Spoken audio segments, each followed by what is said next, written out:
আলোচিত সমালোচিত content creator তৌহিদ আফ্রিদির জীবনকে ঘিরে সমালোচনা ও গুঞ্জন কখনো থামে না। বরিশাল থেকে গত ২৪ আগস্ট গ্রেপ্তার হওয়া এই কন্টেন্ট ক্রিয়েটরকে যাত্রাবাড়ী থানার আসাদুল হক বাবু হত্যা মামলায় ৫ দিনের রিমান্ডে রাখা হয়েছে। তবে গ্রেপ্তারের পর সামাজিক মাধ্যমে তার ব্যক্তিগত জীবন নিয়ে সমালোচনা আর গসিপ যেন থামছেই না। এবার মুখ খুললেন তার ঘনিষ্ঠ বন্ধু কন্টেন্ট ক্রিয়েটর তানভীর রাহি। একটি গণমাধ্যমের সঙ্গে আলাপকালে রাহি জানান, আমি শুনেছি পায়েল অর্থাৎ মডেল ও অভিনেত্রী কিয়া পায়েলের সঙ্গে তৌহিদ আফ্রিদির সম্পর্ক ছিল। আমি অনেক আগেই এটা শুনেছিলাম, এটুকুই। এর আগে শোবিজে আলোচিত গসিপ ছিল তৌহিদ আফ্রিদির সঙ্গে ছোট পর্দার জনপ্রিয় অভিনেত্রী প্রার্থনা ফারদিন দিঘির সখ্যতা। তবে দিঘি বারবার তাকে বন্ধু বলেই এড়িয়ে গেছেন।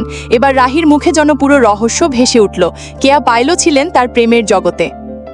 তানভীর রাহি আরও বলেন, এই মেয়ে ঘটিত ব্যাপারে আমরা কিছুই জানতাম না, তবে শুনেছি তৌহিদ পায়েলাপুর সঙ্গে কিছুটা সময় সম্পর্কের মধ্যে ছিলেন।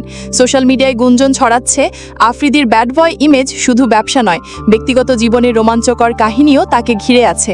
এরপর আফ্রিদি গত বছরের নভেম্বর মাসে রিসা নামের এক তরুণীকে বিয়ে করেন।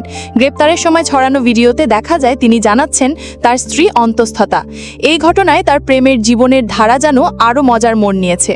অন্যদিকে তদন্তকারী কর্মকর্তাদের ভাষ্য, গণ অভ্যুত্থানকালে আফ্রিদি ফেসবুক সহ বিভিন্ন প্ল্যাটফর্মে ফ্যাসিবাদী রাজনৈতিক গোষ্ঠীর পক্ষে প্রচারণা চালিয়েছেন। তার কাছ থেকে জব্দ মোবাইল ফোন, হার্ড ডিস্ক ও ম্যাকবুকের ফরেনসিক পরীক্ষা চলছে। প্রাথমিকভাবে দেখা গেছে এসব ডিভাইসে ভয়ঙ্কর তথ্য প্রমাণ রয়েছে, যা গণ অভ্যুত্থানকালে ষড়যন্ত্র এবং আন্দোলন দমন পরিকল্পনার সঙ্গে সরাসরি জড়িত। তবে এই সমস্ত নাড়াচাড়া আর তদন্তের মধ্যে শোবিজের গসিপ মহলে এখন একটাই প্রশ্ন, তৌহিদ আফ্রিদি ও কিয়া পায়েলের সেই গোপন সম্পর্ক কবে ও কেমন ছিল, আর এটি কি তার বিয়ের জীবনে কোনো প্রভাব ফেলেছিল? গসিপ প্রেমীদের জন্য এক কথায় বলতে হয়, তৌহিদ আফ্রিদির জীবন যেন রীতিমতো এক ড্রামা।